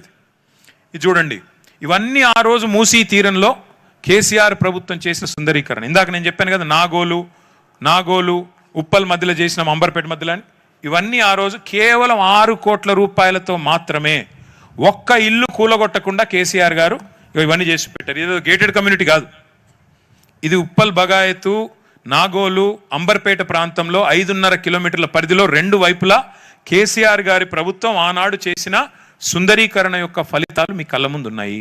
మరి ఇది నువ్వెందుకు చేయలేకపోతున్నావు రేవంత్ రెడ్డి గారు నేను అడుగుతా ఉన్నా. మీరెందుకు మా మాదిరిగానే, మా ప్రభుత్వం మాదిరిగానే ఇల్లు కూలగొట్టకుండా ఎందుకు చేయలేకపోతున్నారు? అయితే ఈ మధ్యన ఇందాక చాలామంది మిత్రులు బఫర్ల గురించి, FTLల గురించి పాపం చాలా బాధగా, ప్రభుత్వమే చెప్పింది కదా, ప్రభుత్వమే అమ్మింది కదా, మేము కొనుక్కున్నాం కదా, డబ్బులు కట్టినాం కదా, రిజిస్ట్రేషన్ కట్టించుకున్నారు కదా, ఇంటి పన్ను కడుతున్నాం కదా, మీరే కాగితాలు ఇచ్చారు కదా, మీరే రిజిస్ట్రేషన్లు చేశారు కదా, మరి మీరెట్లా అడుగుతున్నారు అంటున్నారు. ముఖ్యమంత్రి గారు ఏం చెప్తున్నారు, అధికారులు ఏం చెప్తున్నారు, బఫర్ జోన్, మీ రాజేంద్ర నగర్ RDO గారు చెప్పింది నేను విన్నాను, 500 మీటర్లు అటు 500 మీటర్లు ఇటు బఫర్ జోన్ ఉంటుంది అంటాడు. అంటే బఫర్ జోన్లు కేవలం పేదవాళ్ళకి, మధ్యతరగతి ప్రజలకు మాత్రమే ఉంటాయా, పెద్దవాళ్ళకు ఉండవా? నేను ఒకటి అడుగుతా ఉన్నా ముఖ్యమంత్రి గారిని, అసలు నీ సొంత ఇల్లు, రేవంత్ రెడ్డి గారి సొంత ఇల్లు, వాళ్ళది వీళ్ళది కూడా కాదు, కొడంగల్లో రేవంత్ రెడ్డి సొంత ఇల్లు కోస్గి అనే గ్రామంలో ఉంది, కోస్గి అనే మండల కేంద్రంలో ఉంది, మున్సిపాలిటీలో. ఆయన ఇల్లు ఉన్నది రెడ్డికుంట అనే ప్లేస్లో ఉంది. అంటే ఆయన ఇల్లు కూడా ఒక మొత్తం చెరువు మధ్యలో FTLలోనే ఉంది. ఇది వాస్తవం నేను చెప్పేది. ఇప్పుడు నేను 10 సార్లు చెప్పాను, నేను చెప్పింది తప్పైతే రేవంత్ రెడ్డి గారు మీరు రేపు కాగితాలు బయట పెట్టండి. రేవంత్ రెడ్డి పేరు ఉన్న ఇల్లు కొడంగల్లో చెరువులో ఉన్నమాట వాస్తవమా కాదా, FTLలో ఉన్నమాట వాస్తవమా కాదా చెప్పాలని చెప్పి నేను ప్రభుత్వాన్ని డిమాండ్ చేస్తా ఉన్నా. ఆ జిల్లా కలెక్టర్ గారు, నారాయణపేట జిల్లా అనుకుంటా, జిల్లా కలెక్టర్ గారు నేను డిమాండ్ చేస్తా ఉన్నా, మేము చెప్పేది వాస్తవమా కాదా బయట పెట్టండి. రెండవది, మీ సొంత సోదరుడు, రేవంత్ రెడ్డి గారి సొంత సోదరుడు యనుమల తిరుపతి రెడ్డి, ఆయన ఇల్లు ఈరోజు దుర్గం చెరువు FTLలో ఉంది. ఏమన్నా ఎందుకే ఆయనది కూలగొడతలేరు అంటే హైకోర్టు ఆర్డర్ ఉందంటారు. మరి అమీన్పూర్ చెరువు కిందనేమో హైకోర్టు ఆర్డర్లు ఉంటే వాళ్ళనేమో మెడలు బట్టి నూకేస్తారు, అనుముల తిరుపతి రెడ్డి కాడికి పోయే వరకు మాత్రం కోర్టు ఆర్డర్లు అడ్డం వస్తున్నాయా? అంతెందుకండి నేను అడుగుతా, అంత దూరం ఎందుకు? ఇక్కడ మనం హిమాయత్ సాగర్లో ఉన్నాం, కావాలంటే కెమెరాలతో మా దగ్గర రండి. ఇప్పుడు ఇక పక్కనే ఉన్నాయి పొంగులేటి శ్రీనివాసరెడ్డి ఇల్లు, చెరువు ఎక్కడుంది, ఆయన ఇల్లు ఎక్కడుంది చూసొద్దామా? నేను చెప్పేది తప్ప హిమాయత్ సాగర్ వాళ్ళు చెప్పాలి. వెనక చెరువును పూడ్చి మరీ కట్టిండు ఆయన. మరి హైడ్రా కనలా పడతలేదా? అంతేందుకు ఇప్పుడు హిమాయత్ సాగర్ గిన్నె ఉంది కదా, అందులో నట్ట నడుమన పట్నం మహేందర్ రెడ్డిది గెస్ట్ హౌస్ ఉన్నది, చూద్దామా పోయి? నేను చెప్పేది కరెక్టేనా? హిమాయత్ సాగర్ వాళ్ళు ఇవేవి కనబడతలేవు. ఇంకా విచిత్రం ఏంటంటే అసలు పాత 20 ఏళ్ళ కింద కట్టిన అపార్ట్మెంట్లు గులగొడతాడట, కానీ కడుతున్న అపార్ట్మెంట్లు ముట్టడట. ఇప్పుడు మూసీలో కడుతున్న అపార్ట్మెంట్లు ముట్టడట, 20 ఏళ్ళ కింద కడుతున్నాయి మాత్రం గులగొడతాడట. ఏమనాలి నేను? నాకు అర్థం కాక అడుగుతా. అగో వెంకట స్వామి వివేక్, ఇంకో మంత్రి వివేక్ వెంకట స్వామి గారి ఇల్లు కూడా ఇళ్ళనే ఉంది చెర్ల. కేవీపీ రామచంద్రరావు ఇల్లు గిల్లనే ఉంది. అన్ని చెర్లనే ఉన్నాయి. వీళ్ళెవ్వరు కూడా పేదవాళ్ళు కాదు, మధ్యతరగతి ప్రజలు కాదు, అందరూ ప్రముఖ రాజకీయ నాయకులు, కాంగ్రెస్ నాయకులు. కానీ వాళ్ళ ఇల్లు మాత్రం ఏ అధికారి ముట్టడు, వాళ్ళకి ఏ బఫర్ జోన్ ఉండదు, ఏ FTL వర్తించదు, ఏ సహజ న్యాయ సూత్రాలు వీళ్లకు మాత్రం వర్తించవు. అవి రమ్య గారి ఇల్లు పోతుంది, లేకపోతే మా నారాయణ స్వామి ఉన్న హనుమాన్ నగర్ ఎత్తవతల వారిస్తా అంటాడు, హిమాయత్ సాగర్లో మీరు కట్టుకున్న ఇళ్ళన్నీ బేకారంటాడు. కానీ హిమాయత్ సాగర్ చెరువు మధ్యలో ఉన్న పట్నం మహేందర్ రెడ్డి మాత్రం మంచిగా ఉండాలి, హిమాయత్ సాగర్లో చెరువును పూడ్చి కట్టిన పొంగులేటి శ్రీనివాసరెడ్డి మాత్రం నిక్షేపంలాగా ఉండాలి. ఇదేనా న్యాయం? ఇదేనా పద్ధతి? మీరు చేసే ప్రాజెక్ట్ ఇది? అసలు మీకు నీతి అంటూ ఉందా ముఖ్యమంత్రి గారికి? అందుకే నేను అనేది, మీరు మసిబూసి మారేడుకాయ చేసి ఎన్ని అబద్ధాలు చెప్పినా వాస్తవాలు వాస్తవాలుగానే ఉంటాయి. చూడండి, ఆ రోజు మేము చేసింది మొత్తం చెత్త అంతా సాఫ్ చేసి తర్వాత ఏం చేసినాం అంటే, చూడండి మూసీలో క్లీనప్ చేసి ఎక్కడికక్కడ వాక్వేస్ నిర్మాణం చేసి కింద లైటింగ్ పెట్టి, పక్కది మొత్తం ఫినిష్ అయిపోయిన తర్వాత చేసింది లైటింగ్ పెట్టి నీట్గా ఇగో దీన్ని అట్లా మార్చినాం. వీటికి ఎక్కడ ఒక్క కుంప కూడా మేము కూలగొట్టలేదే, దీనికి ప్రచారం చేసుకోలేదు. ఇన్నిలాగా 5 స్టార్ హోటళ్ళల్లో బిల్డప్ ఇచ్చి ప్రజెంటేషన్లు ఇచ్చి వేల కోట్ల రూపాయలు భూములు గుంజుకుంటా రియల్ ఎస్టేట్ చేస్తా అని బిల్డప్ ఇవ్వలేదే. ఆ రోజుకి చేసిన డిజైన్లు ఇవి. ఎక్కడైతే కాన్ఫ్లుయెన్స్ పాయింట్ ఉందో అక్కడ మేము మా ప్రభుత్వంలో మీరు గమనించండి, ఎక్కడ కూడా ఒక నిర్మాణం, ఒక సిమెంట్ కాంక్రీట్ స్ట్రక్చర్ ప్రతిపాదించలేదు. చూడండి, మీకు ఒక విషయం చూపెడతాను. ఇప్పుడు నేను ముఖ్యమంత్రి గారి డిజైన్లో మీరు చూడండి, ఎక్కడైనా సరే ఏమైనా పార్కులు ఎక్కడైనా జాగు ఉంటే అది కూడా వేరే వాళ్ళ ఆస్తులు గుంజుకోకుండా ప్రభుత్వ జాగాలు ఉంటే అందులో పార్కులు పిల్లలు ఆడుకోవడానికి ఆహ్లాదంగా ఉండేదానికి ఇట్లా తయారు చేసాం తప్ప, కాచిగూడ స్టేషన్ దగ్గర కూడా ఎట్లా చేయాలి మరి ఆ తీరం వెంబడ ఇట్లా ఆలోచించాం తప్ప ఎక్కడ కూడా ప్రజల ఆస్తులు లాక్కోవాలి, ప్రజల కొంపలు కూలగొట్టాలి అన్న ఆలోచన చేయలేదు. దాంతోపాటు ఇవన్నీ ఇంటర్నేషనల్ డిజైన్స్ ఆ రోజు చేయించిన మీరు గమనించండి జాగ్రత్తగా. చుట్టుపక్కల ఎక్కడ కూడా వేటిని కూడా డిస్టర్బ్ చేయలేదు మేము. మీరు జాగ్రత్తగా చూడండి డిజైన్స్లో, చుట్టుపక్కల వేటిని డిస్టర్బ్ చేయకుండా అవసరమైతే ఆ బ్రిడ్జ్లలో కూడా కొత్త ఎలిమెంట్స్ తీసుకొచ్చి వాటిల్లోనే పార్కులు ఆ బ్రిడ్జ్ల మీదనే ఏర్పాటు చేసి కింద మూసి నీట్గా పోయేటట్టు చుట్టుపక్కల గ్రీనరీ మాత్రం పెట్టి ప్రజల ఆస్తులు మాత్రం ఛిద్రం కాకుండా చూడమని మా నాయకుడు కేసీఆర్ గారు చెప్తే అట్లే డిజైన్ చేసినాం తప్ప, పేదల కడుపు కొట్టి వాళ్ళ భూములు గుంజుకొని వాళ్ళ ఆస్తులు వాళ్ళ కొంపలు కూల్చేసి వాళ్ళను గోసబెట్టితే ఏం లాభం అని చెప్పి మా నాయకుడు చెప్తే, ఇగో అది హైకోర్టు ముంగట డిజైన్, సాలార్జింగ్ మ్యూజియం ముంగట. అంటే ఈ రకంగా ఆ రోజు డిజైన్లు ఇవన్నీ ప్రభుత్వంలో ఉన్నాయి. ఇప్పుడు నేను చెప్పిన డిజైన్లు ఏది కొత్తది కాదు, నాది కాదు, నా సొంతది కాదు. ప్రభుత్వంలో ఆనాడు మున్సిపల్ మంత్రిగా మేము గీయించిన డిజైన్లు ప్రభుత్వ పైసలతోనే, నా పైసలతో కాదు, ప్రజల పైసలతోనే గీయించిన డిజైన్లు ఇవన్నీ పక్కకు వారేసింది. ఇప్పుడు ఎందుకు ముఖ్యమంత్రి గారికి చుట్టుపక్కల మీరు చూడండి, మొదటి ఫేజ్లోనే 22-23 కిలోమీటర్ల ఫేజ్లోనే ముఖ్యమంత్రి గారి కన్ను 3300 ఎకరాల మీద పడ్డది. ఒక్కొక్క ఎకరం ఎంత ఉంటుంది విలువ ఇవాళ హైదరాబాద్లో? ఇంతకుముందు ఆ చెల్లె కరెక్ట్గా చెప్పింది, ఏమన్నది? అన్న మాది ఇక్కడ 0 వాల్యూ అంట, పక్కన కోకాపేటలోనేమో 150 కోట్లకు 100 కోట్లకు అమ్ముతారంట, మాది 0 వాల్యూ ఎట్లయితుంది అన్న, మాకు ఈడికి ఆడికి 2 కిలోమీటర్లు లేదు అని అడిగింది ఆ చెల్లె. అంటే ఎంత? 3300 ఎకరాలు అంటే ఒక్కొక్క ఎకరానికి యావరేజ్గా 50 కోట్లు వేసుకున్నప్పుడు, కోకాపేట కాదు కాబట్టి 50 కోట్లు, 100 కోట్లు కాబట్టి 50 కోట్లు సగం వేసుకుందాం అంటే ఎంత అవుతుంది? 1,50,000 కోట్లు. ఎవడు అబ్బ సొమ్మిది? ఇదేనా మరి ముఖ్యమంత్రి గారు చేయాల్సిన పని? అందుకే ఇవాళ ప్రజల మధ్య నుంచి అడుగుతున్నాం ప్రశ్నలు. ముఖ్యమంత్రి గారు సమాధానం చెప్పండి. ఈ డిజైన్లన్నీ ఎక్కడ మాయమైనాయి? మరి ప్రభుత్వంలో లేవా? కొత్తగా ఇచ్చిండంటే ఎవరికో అంతర్జాతీయంగా పాకిస్తాన్ కంపెనీ ఒక దాన్ని నిషేధిస్తే ఆ కంపెనీకి ఇచ్చిండంట 160 కోట్లు. ఏది? డిజైన్లకే. మరి డిజైన్కే 160 కోట్లు అంటే, డిజైన్ చేసేటోడే 160 కోట్లు మింగిండంటే ఇక ముఖ్యమంత్రి గారి కథ ఏందో మీరు ఆలోచన చేయండి, ప్రభుత్వం కథ ఏందో మీరు ఆలోచన చేయండి, వాళ్ళ ఆలోచన ఏందో మీరు అర్థం చేసుకోండి. ఇవన్నీ ఆ రోజు గీయించిన డిజైన్లు. ఇదేది నా కవిత్వం కాదు, నా ఒక్క పైసలు లేదు ఇందులో, నా వ్యక్తిగత పైసలు లేవు. ప్రజల పైసలతోనే కేసీఆర్ గారి ప్రభుత్వం ఆనాడు మూసీ మీద ప్రపంచ ప్రఖ్యాత కంపెనీలతో డిజైన్లు ఆహ్వానించి ఇగో ఈ రకంగా చేశాం తప్ప ఎక్కడ కూడా మేము ప్రజల ఆస్తులు ధ్వంసం చేయాలని ఆలోచన చేయలేదు. కొత్వాల్ కూడా పార్కు కట్టినా, గండిపేట దగ్గర పార్కు కట్టినా, ఇగో ఈ అంతర్జాతీయ డిజైన్లు చేసినా, ఒక సివరేజ్ ట్రీట్మెంట్ ప్లాంట్లు కట్టినా మేము ఒక్క ఇల్లు కూల్చలేదు. అట్లాగే ఇవన్నీ డిజైన్లు. దీన్ని ఇందాక నేను చెప్పిన కదా, అది కొండపోచమ్మ సాగర పైన కనబడేది 618 మీటర్ల మీద ఉంటుంది. అది ఆడికెళ్ళి 27 కిలోమీటర్లు మనం రావల్కోల్ చెరువు దగ్గర తీసుకొచ్చి ఆ చెరువులో కొండపోచమ్మ సాగర్ నుంచి నీళ్లు పోస్తే మళ్ళీ ముత్తంగి జంక్షన్ నుంచి ఆ నీళ్లు తీసుకొచ్చి మనకి ఉస్మాన్ సాగర్ కరెక్ట్గా 545 మీటర్ల మీద ఉంటుంది. హిమాయత్ సాగర్ ఇంకా కొద్దిగా కిందికి ఇప్పుడు మనం ఉన్న ప్లేసు 537 మీటర్ల మీద ఉంటుంది. అంటే ఆడికెళ్ళి ఇడికి మనం గ్రావిటీ ద్వారా 1100 కోట్ల రూపాయలతో మాత్రమే నీళ్లు తెచ్చే విధంగా మే 2023లోనే క్యాబినెట్ ఆమోదం చెప్పింది. అయితే ఇప్పుడు రేవంత్ రెడ్డి గారు ఏం చేస్తున్నారో తెలుసా, ఈ ప్రాజెక్ట్ని మేము 1100 కోట్లతో అనుమతిస్తే కేసీఆర్ గారి ప్రభుత్వం, రేవంత్ రెడ్డి గారు దాన్ని పెంచేసి 10,000 కోట్లు చేసిండు. ఎక్కడ 1100 కోట్లు, ఎక్కడ 10,000 కోట్లు? మరి మిగతా 9,000 కోట్లు ఎవరి జేబుల్లోకి పోతున్నాయి? ఆలోచించండి.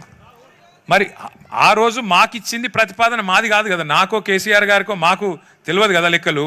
అధికారులను అడిగినాం ఎన్నైతే పైసలు అంటే 1100 కోట్లలో అయిపోతుంది సార్, ఆడికెళ్ళికి నీళ్లు తేవచ్చు, ఒక కొండపోచమ్మకెళ్ళి గిట్ల తేవచ్చు, గిది గిది గిది కథ అని మాకు చూపెట్టినారు.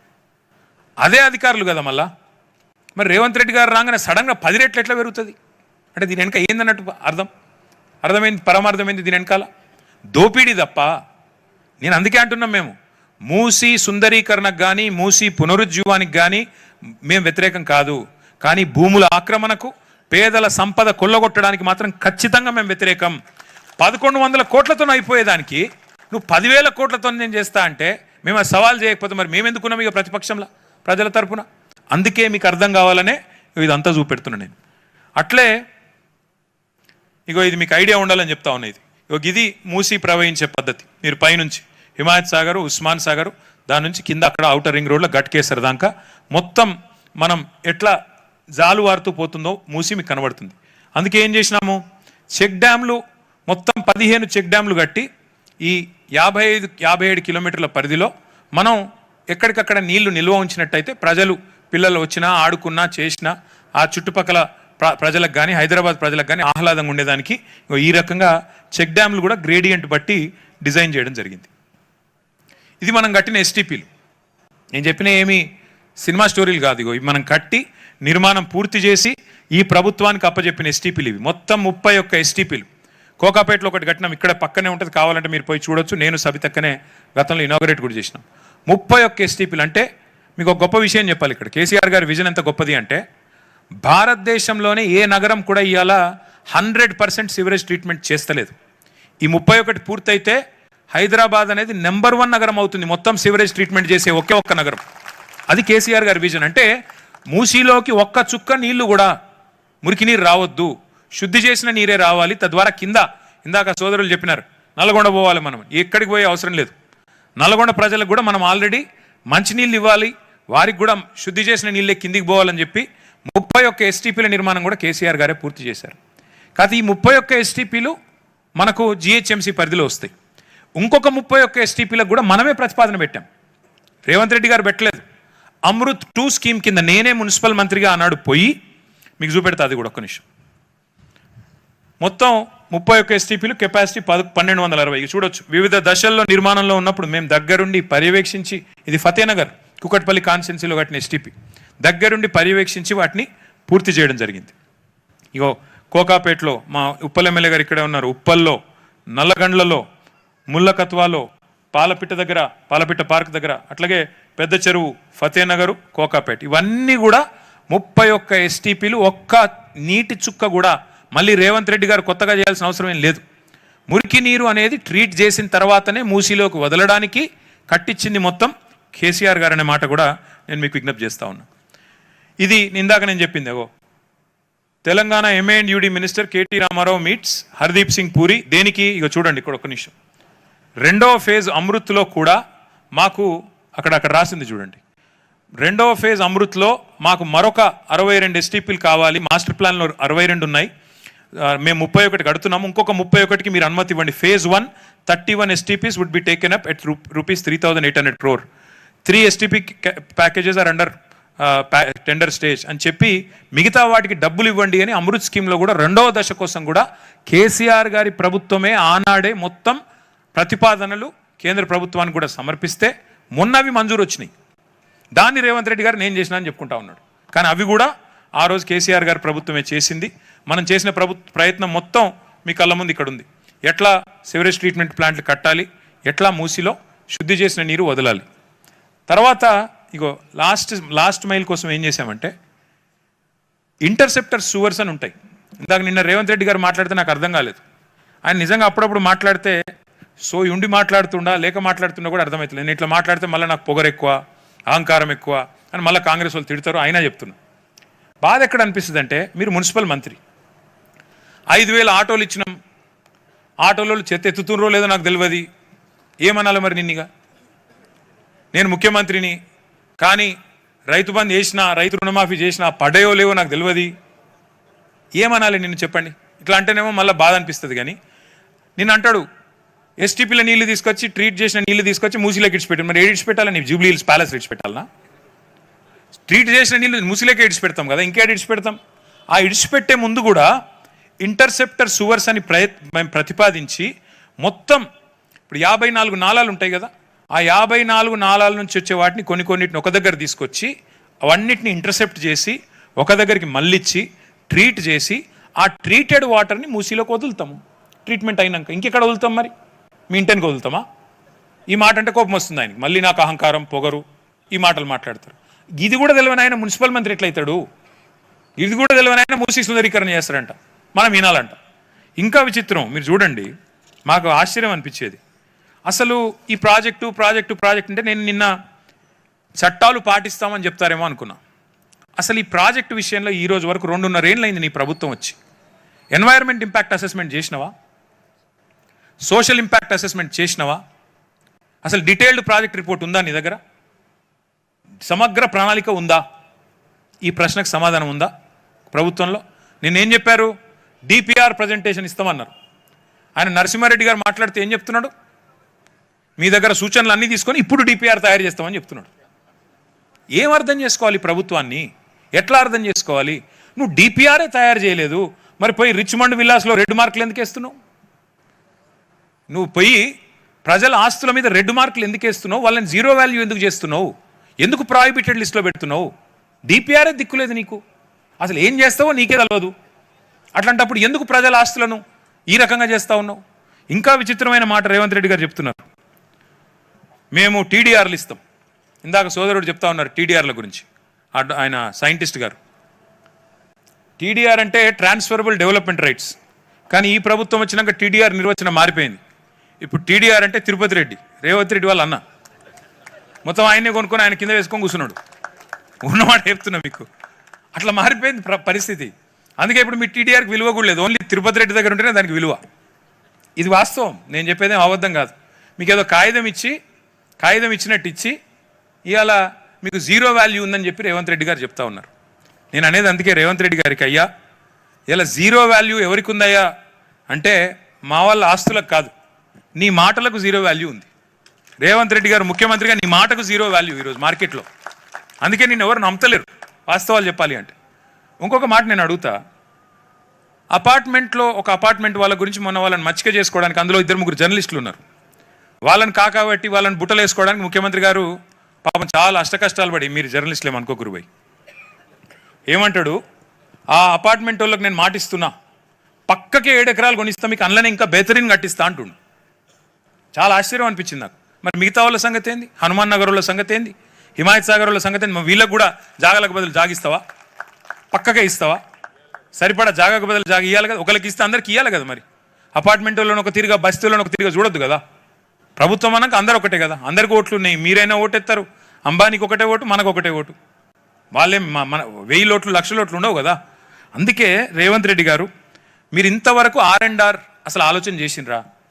రిలీఫ్ అండ్ రీహాబిలిటేషన్ ఆలోచన చేసిండ్రా? 2013 చట్టం ప్రకారం, భూసేకరణ చట్టం ప్రకారం నిర్వాసితులకు ఎంత ఇవ్వాలి కాంపెన్సేషన్ కనీసం మీకు అవగాహన ఉందా మీ ప్రభుత్వానికి? ఉత్త టీడీఆర్లు ఇచ్చి చేలు దులుపుకుంటే అయిపోతుంది అనుకుంటున్నారా?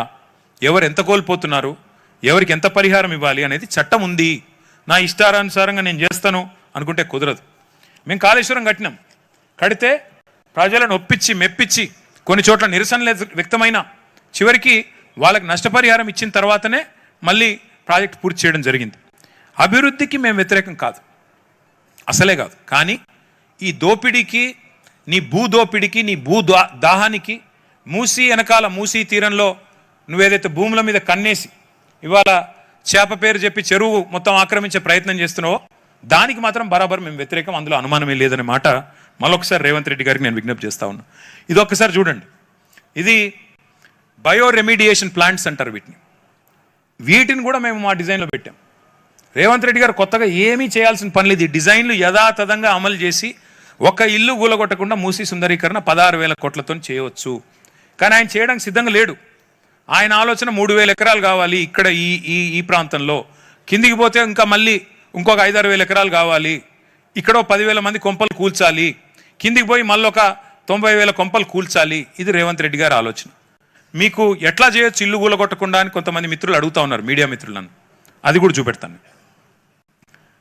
ఎట్లా చేయొచ్చు అంటే ముందు ఫ్లడ్ ప్రివెన్షన్ చేయాలి. ఫస్ట్ వరద నీరు రాకుండా చేయాలి. వరద నీరు రాకుండా చేయాలంటే ఏం చేయాలి? ముందు మున్సిపల్ మంత్రికి సోయి ఉండాలి. ఎస్ఎన్డిపి అనేది మొత్తం మేము ఆనాడు ఫస్ట్ ఫేజ్లో 1000 కోట్లతో పెడితే, రెండవ ఫేజ్ 5,000 కోట్లతో ప్రతిపాదిస్తే రేవంత్ రెడ్డి గారు రాగానే చేసిన మొట్టమొదటి పని ఏందో తెలుసా? ఆ 5,000 కోట్ల వర్కులు క్యాన్సిల్ చేసిండు. ఫస్ట్ పని వరద నీటి నివారణ కోసం ఫస్ట్ ఫేజ్ మేము పూర్తి చేసి 1000 కోట్లతో ఎట్లయితే అది కనబడుతుంది చూడండి కాలువ, ఎస్ఎన్డిపి కాలువ, అట్లా మేము పూర్తి చేసి 1000 కోట్లతో 60 పనులు పూర్తి చేస్తే హైదరాబాద్ నగరంలో రెండవ ఫేజ్లో 5,000 కోట్లు పెడితే రేవంత్ రెడ్డి ప్రభుత్వం రాగానే మొత్తం రద్దు చేశాడు. హైదరాబాద్లో ముందు వరదను తప్పించాలి అని మేము ప్రయత్నం చేస్తే దాన్ని రద్దు. మేము చేసిన పని వల్ల ఏం లాభం జరిగిందో ఒకసారి చూపెట్టే ప్రయత్నం చేస్తాను నేను. ఇక చూడండి, కట్టక ముందు ఎట్లుండే, కట్టినాక ఎట్లయింది. ఆ పక్కన చూడండి, మల్లారెడ్డి రంగారెడ్డి నగర్లో వర్షం పడితే మునుకుండేది, తర్వాత ఎస్ఎన్డిపి కట్టిన తర్వాత నీరు కిందికి సాఫీగా పోవడానికి ఏర్పాటు చేయడం జరిగింది. ఎందుకు చెప్తున్నా అంటే మూసీలో ఫస్ట్ చేయాల్సిన పని ట్రీటెడ్ వాటర్ ముందు వచ్చేటట్టు చూసుకోవడం, రెండోది వరద నష్టం లేకుండా అన్ని నాళాలను కూడా అవసరమైతే నీట్గా చేసుకోవడం, ఎస్ఎన్డిపిని కంటిన్యూ చేయడం. ఆ తర్వాత మీరు మంచిగా గోదావరి నీళ్లు తెచ్చి హిమాయత్ సాగర్లో, ఉస్మాన్ సాగర్లో నింపి గేట్లు ఎత్తి చెక్ డ్యాములు కట్టి నీళ్లు జీవనదిలాగా మూసీని చూపెట్టడం. దాంతోపాటు ఇవన్నీ కూడా అవే ఎస్ఎన్డిపి ప్రాజెక్ట్స్. చూడండి, ఆ రోజు పేపర్లు రాసిన వార్తలు ఎట్లా ఎస్ఎన్డిపి వల్ల కొన్ని కాలనీలకు ముంపు తప్పింది చూపెడతాను మీకు. ఇగో 14 ప్రాంతాలకు వరద నుంచి విముక్తి ఈనాడులో. ఇగో హిందూ అనే paper, SNDP covered areas largely free from flooding this season. అంటే ఎస్ఎన్డిపి తీసుకోవడం వల్ల ఏ రకంగా వరద ముప్పు తప్పింది అని చెప్పి పేపర్లు రాసిన వార్తలు ఆ రోజుల్లో. ఇవన్నీ కూడా ఎక్కడెక్కడ చేశాము పనులు కూడా అవన్నీ లిస్ట్ ఉంది చూడండి అక్కడ నమస్తే తెలంగాణ పేపర్లో. మొత్తం ఏ నియోజకవర్గంలో ఎన్నెన్ని చేసినాం. ఇక్కడ పర్టికులర్గా ఒక్క చాలు మీకు నేను, ముషీరాబాద్లో దగ్గర మేము గారు ఎమ్మెల్యే గారు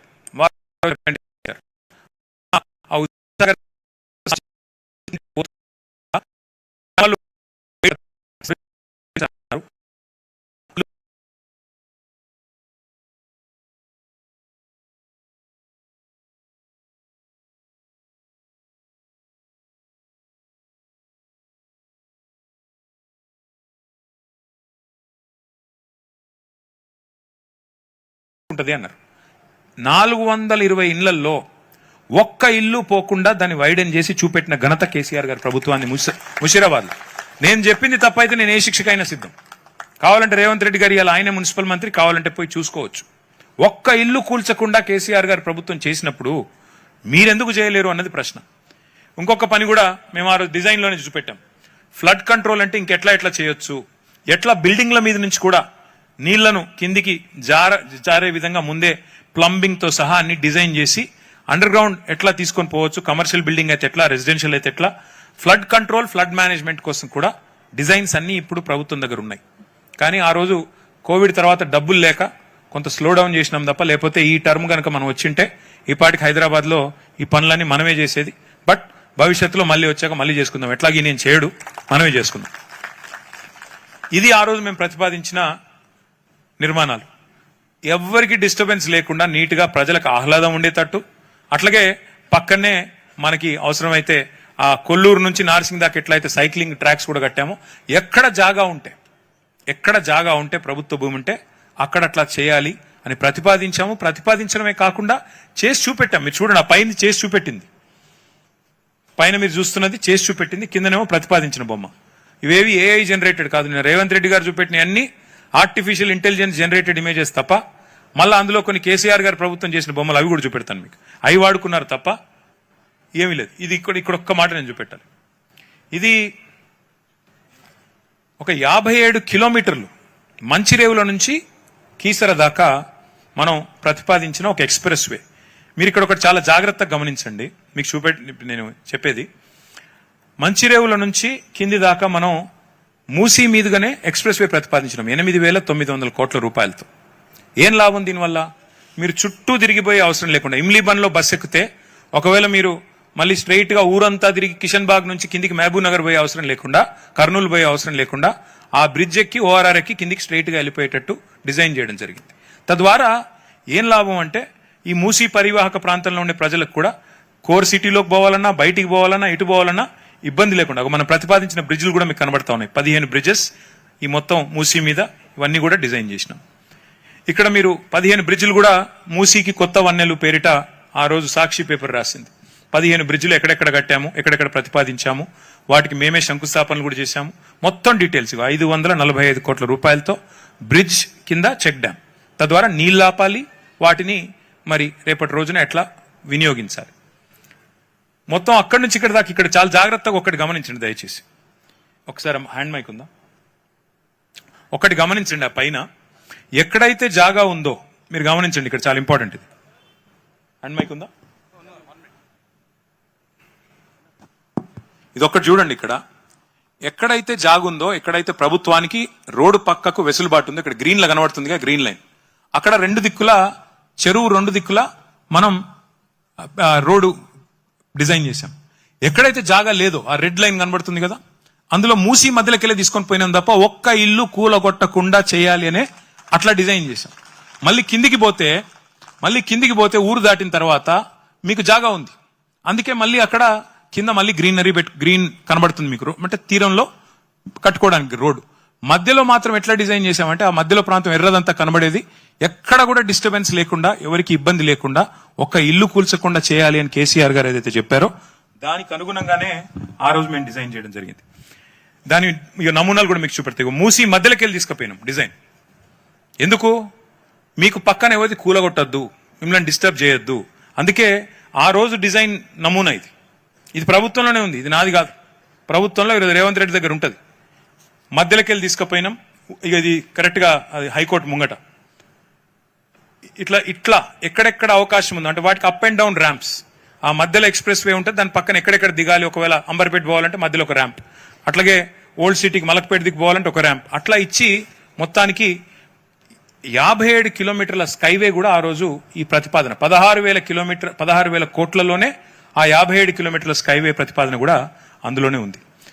దాంతో పాటు మధ్యలో బ్రిడ్జెస్ అన్నిటి మీద కూడా మనం టూరిజం స్పాట్స్ గా, పబ్లిక్ లైబ్రరీలు, అట్లా వాటిని కల్చరల్ స్పాట్స్ గా, కల్చరల్ సెంటర్స్ గా డిజైన్ చేసి చాలా వినూత్నమైన మోడల్స్ తో వాటిని కూడా ఆ రోజు మొత్తం డిజైన్ చేయించి ప్రభుత్వంలో ఉన్నాయి.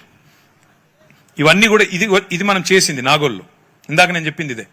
నాగోల్లో 6 కోట్ల రూపాయలతో చేసిన సుందరీకరణలో ఒక భాగం ఇది. ఇప్పుడు వీళ్ళు మెయింటెనెన్స్ లేక ఇట్లా అయిపోయింది. అది వీళ్ళు వచ్చినాక 2.5 ఏళ్లలో దాన్ని నాశనం చేస్తే అక్కడ మొత్తం పెచ్చులు లేసిపోయి అట్లా అయింది. కానీ మొత్తం సుందరీకరించి పెట్టింది ఆ రోజు కేసీఆర్ గారి ప్రభుత్వం. ఇవన్నీ కూడా ఆ రోజు సుందరీకరణలో భాగంగా 5.5 కిలోమీటర్ల పరిధిలో వాక్వేలు, ఓపెన్ జిమ్లు, ల్యాండ్స్కేపింగ్లు, గ్రీనరీ, ఇవన్నీ కూడా మీరు చూడండి, ఒక సైక్లింగ్, వాకింగ్ ట్రాక్స్, ఇవన్నీ కూడా ఆ రోజు కేసీఆర్ గారి ప్రభుత్వం చేసింది. అందుకే మేము అంటున్నాం, ఇవాళ ప్రజలు కోరుకుంటున్నది, మేము డిమాండ్ చేస్తున్నది కూడా డెవలప్మెంట్ మోడల్ కోరుతున్నాం.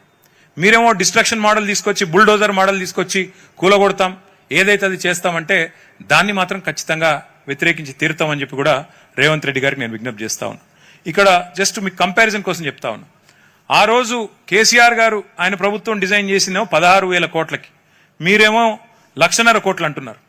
కేసీఆర్ గారు చేసిందేమో డిజైను మూసి పునరుజ్జీవం, మీరు చేసింది ఏంది? మూసి భూముల ఆక్రమణ పథకం కింద ఒక రియల్ ఎస్టేట్ ప్రాజెక్ట్ కింద దీని చుట్టూ ఉన్న భూములు ఎట్లా లాక్కోవాలి, ఎట్లా గుంజుకోవాలనే దాని మీద మీ ఆలోచన. ఆ రోజు ఒక డిజైన్ కాంపిటీషన్ చేసి 10 కోట్ల రూపాయల్లో మొత్తం 10 డిజైన్లు రెడీ చేసి పెట్టి గవర్నమెంట్లో ఉంది. మీరేం చేశారు?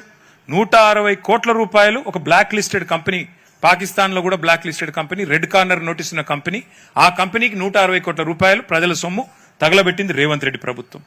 మేమేమో ఒక్క ఇల్లు కూలగొట్టకుండా ప్లాన్ చేస్తే మీరు దగ్గర 1,00,000 ఇండ్లు ఒక రాజేంద్ర నగర్ కాన్స్టిట్యున్సీలోనే 10,000 ఇండ్లు కూలగొట్టడానికి, మొత్తం ఇక్కడి నుంచి అక్కడ దాకా 1,00,000 ఇండ్లు కూలగొట్టడానికి మీరు ప్లాన్ చేస్తున్నారు. ఇంతవరకు మేమేమో ఆనాడు మొత్తం అన్ని స్టడీస్ చేసి మొత్తం మెటీరియల్ అంతా మీకు ఇచ్చాం. మీరు డిపిఆర్ లేదు, పబ్లిక్ కన్సల్టేషన్ లేదు, ప్రజలతో ఇంతవరకు సంప్రదించింది లేదు, సోషల్ ఇంపాక్ట్ అసెస్మెంట్ లేదు, ఎన్వైరన్మెంటల్ ఇంపాక్ట్ అసెస్మెంట్ లేదు, ఏదీ లేకుండా మా ఇష్టం వచ్చినట్టు చేస్తామంటే ఎట్లా ఊకోవాలి? చూడండి, మీరు విచిత్రమైన విషయం, నిన్న ఆయన మూసి వెబ్సైట్లో పెట్టిండు రేవంత్ రెడ్డి ప్రభుత్వం. మూసీని ఎట్లా చేస్తామని పెట్టిండు. ఆ పెట్టిన బొమ్మలు ఎక్కడో తెలుసా? మనం గతంలో చేసిన బొమ్మలే పెట్టిండు 6 కోట్ల రూపాయలతో. అందుకే అంటున్నాం, నకల్ మారనే కోబి అకల్ చాయి అంటారు కదా, ఒక గట్ల గంత తెలివి నీళ్ళకు. మీరు ఇక్కడ చూడండి, 3,279 ఎకరాలు 10,000 నిర్మాణాలు తీసుకుంటా అని చెప్పి మన గెజెట్ ఇచ్చిండు. ఎందుకు కావాలి గన్ని? ఎవరి కోసం 3,279 ఎకరాలు? అది ఫస్ట్ ఫేజ్ అట. 2వ ఫేజు, 3వ ఫేజు, 12వ ఫేజు ఏం చేస్తాడో మహానుభావుడు మరి చూడాలి. మొదటి ఫేజ్లోనే 10,000 నిర్మాణాలు. నేను 10,000 నిర్మాణాలు లెక్క తప్పు చెప్పానంటారని గెజెట్ కూడా తెచ్చిన. ఎన్ని ఎకరాలు అంటే 3,279 ఎకరాలు. మళ్ళీ గుర్తు చేస్తా ఉన్నా, పక్కనే కోకాపేటలో 100 కోట్లు, 120 కోట్లు, 130 కోట్లు. మరి ఇక్కడ కనీసం అందులో 50%, 40% ఉంటుందా? మరి 50% వేసుకుంటే 3,279 కోట్లు అంటే 1,50,000 కోట్ల కాదా? మరి ఇంత విలువైన ఆస్తిని ఇలా జీరో వాల్యూ చేసే అధికారం రేవంత్ రెడ్డికి ఎవడిచ్చాడు? అందుకే ఇవాళ మేము దీన్ని వ్యతిరేకిస్తున్నాం తప్ప మాకేమీ ఆయన మీద కోపమో ఇంకోని మీద కోపమో కాదు. చూడండి, ఈ మొత్తం ఆ మధు పార్క్ రిడ్జ్ అనే అపార్ట్మెంట్ మీద రెడ్ మార్క్ వేసినారు. ఆ డిపిఆర్ ఇప్పటికి 160 కోట్లు తీసుకున్నాడు, వాడు ఇంతవరకు పత్తలేడు. అది అన్నీ కాదని ఆఖరికి గాంధీ గారి బొమ్మ పెట్టి ఇప్పుడు ఎట్లా అంటే అదొకటి ఉంటారు చూడండి. మనం దేవుని గుడిలో పోతాం, శివుడిని మొక్కుతాం, శివలింగాన్ని మొక్కుతుంటాం. ఆ లింగం మీద తేలుందనుకో, ఏం చేయాలా? కొట్టాలనిపిస్తుంది, భయం అవుతుంది. దేవుడు కాబట్టి దండం పెడతాం. ఈ ప్రాజెక్ట్ కూడా అడ్డుకోకుండా రేవంత్ రెడ్డి గారు తెలివిగా ఏం చేస్తున్నాడు? గాంధీ బొమ్మ పెడతాడంట. గాంధీ బొమ్మ పెట్టి, గాంధీ గారు ఉన్నారు కదా, గాంధీ బొమ్మ పెడతా అంటే అడ్డుకుంటారా మీరు? మహాత్మా గాంధీ అని చెప్పి ఇలా కావాలని గాంధీ గారి మునిమనుమడు వద్దంటున్నాడు. వద్దురా నాయన అని. అయినా నేను మాత్రం గాంధీ బొమ్మ పెడతా అని చెప్పి ఇవాళ గాంధీ సరోవర్ పేరిట మొత్తం అందరినీ గోల్మాల్ చేసే ప్రయత్నం ఈ ప్రభుత్వం చేస్తూ ఉంది. ఇది ఒకసారి ఇక వారు చూడండి, ఇక్కడ ఇంకా విచిత్రమైన విషయం ఒకటి చెప్తాం మీకు. ఇప్పుడు ఈ బిల్డింగ్లు కనబడుతున్నాయా మీకు? ఇక్కడ ఈ బిల్డింగ్ కనబడుతుంది కదా, ఈ బిల్డింగ్ కనబడుతుంది కదా, ఇది అక్కడనేమో గాంధీ బొమ్మ పైన ఈ బిల్డింగ్ కనబడుతుంది కదా. ఇక్కడ కరెక్ట్ గా ఇప్పుడు మధు పార్క్ రిడ్జ్ ఎక్కడ ఉన్నాయంటే ఇక్కడ ఉంది. మధు పార్క్ రిడ్జ్ ఏమో బఫర్లు ఉందట, కూలగొడతాడట. మరి నువ్వు కట్టే బిల్డింగ్లకు బఫర్ వర్తించదా? మీరు ఆలోచన చేయండి. ఇప్పుడు ఎంత ఎంత ఎంత విచిత్రమైన గవర్నమెంట్ అంటే ఇది. ఉన్న బిల్డింగ్ కూలగొడతాడట బఫర్ అని, కొత్త బిల్డింగ్లు కడతారంట అక్కడే. ఇది వాళ్ళ డిజైన్, నాది కాదు ఇది. నిన్న రేవంత్ రెడ్డి గారు ప్రజెంట్ చేసిన డిజైన్ ఇది. ఎక్కడైతే మధు పార్క్ ఉందో అది బఫర్లో ఉంది కాబట్టి కూలగొడతానని చెప్పే రేవంత్ రెడ్డి గారు, అసలు మీరు ఏం చేస్తున్నారో, కుడి చేయి ఏం చేస్తుందో ఎడమ చేయికి తెలుసా మీ ప్రభుత్వంలో? నేను అడుగుతాను. ఇంకా ఒక విషయం, సరే ఇక ఇవి మీకు తెలుసు, నేను చెప్పాల్సిన అవసరం లేదు. ఈ ప్రభుత్వం వచ్చాక పిల్లల్ని కనీసం వాళ్ళ ఇంట్లో పుస్తకాలు కూడా తీసుకోకుండా నిర్దాక్షిణ్యంగా నిర్దయగా కూలగొట్టిన ప్రభుత్వం. నిన్నగాక మొన్న ఖమ్మంలో 1000 మంది ఇల్లు కూలగొట్టిన ప్రభుత్వం. నేను అడుగుతా ఉన్నా రేవంత్ రెడ్డి గారిని, అయ్యా ఇన్ని ఇల్లు కూలగొట్టారు మీరు చేసే పనుల వల్ల ప్రజల గుండెలు ఆగుతున్నాయి, ప్రజల గొంతులో వణుకు వినబడుతుంది. హైదరాబాద్లో ఈ 2.5 ఏళ్లలో ఒక్క కొత్తిల్లు కట్టినవా నువ్వు నీ ప్రభుత్వం వచ్చినాక? ఇందిరమ్మ ఇండ్లు అని ఊదరగొట్టి వస్తేవి ఒక్క ఇల్లు. మరి ఒక్క ఇల్లు కట్టే తెలివిలేని నీకు 1000 ఇండ్లు కూలగొట్టే అర్హత ఉందా అని నేను అడుగుతా ఉన్నా. మీ సమాధానం చెప్పాలని చెప్పి రేవంత్ రెడ్డి గారిని నేను డిమాండ్ చేస్తా ఉన్నా. ఇదే నా పద్ధతి ప్రభుత్వం నడిపేది? ఇక చివరగా నేను చెప్పేది, అల్టిమేట్ గా రివర్ చేయాల్సిందే, బ్యూటిఫికేషన్ చేయండి, కానీ ఈ పద్ధతిలో చేయండి. రివైవ్ ద రివర్, అంతేగాని డోంట్ రిమూవ్ ద పీపుల్. ప్రజల్ని డిస్ప్లేస్ చేయకు, డోంట్ రిమూవ్ ద పీపుల్. చేస్తే మేము చేతులు ముడుచుకొని కూర్చోము. ఖచ్చితంగా నిన్ను అడ్డుకుంటాం, నిన్ను నిరోధిస్తాం, నిన్ను ఆపుతాం. ఎందుకు అంచనాలు పెంచావు, ఏ కారణం చేత ఈ రకంగా చేస్తున్నావు, వీటన్నిటికీ తప్పకుండా ప్రజలకి సమాధానం చెప్పకుండా నేను తప్పించుకుంటానంటే కుదరదు. ఇవన్నీ వివరాలు మా మీడియా మిత్రులకు ఇస్తాము. మీరు దయచేసి రేవంత్ రెడ్డి గారికి పంపండి, ప్రభుత్వానికి కూడా పంపుతాము. గతంలో డిజైన్లన్నీ మీ దగ్గరే ఉన్నాయి. మేము కట్టిన ఎస్టీపీల వివరాలు ఇచ్చాను. ఒక్క చుక్క నీరు, మురికి నీరు కూడా హైదరాబాద్లో ఈరోజు మురికి నీరు మూసీలోకి రాకుండా చేసిన ప్లాన్ చెప్పాను. ఒక ఇల్లు కూలగొట్టకుండా ఎట్లా చేయవచ్చో చెప్పాను. మరి ఇన్ని చూసిన తర్వాత కూడా రేవంత్ రెడ్డి గారు లేదు నేను 3,300 ఎకరాలు తీసుకుంటాను, మీది జీరో వాల్యూ అంటే మరి అల్టిమేట్గా ఇది తెలంగాణ గడ్డ. ఉద్యమాలతో ఢిల్లీ మెడలు వంచి అల్టిమేట్గా రాష్ట్రం సాధించుకున్న భూమిపుత్రులు ఇక్కడ ఉన్నారు. వదిలిపెట్టం, ఎట్టి పరిస్థితుల్లో వదిలిపెట్టం. దయచేసి ఐక్యంగా ఉండండి. నేను మన వెలుగుమట్లలో కూడా ఒకటే చెప్పొచ్చాను, ఖమ్మం పోతే ఇండ్లు కోల్పోయిన వాళ్ళు 1000 మంది.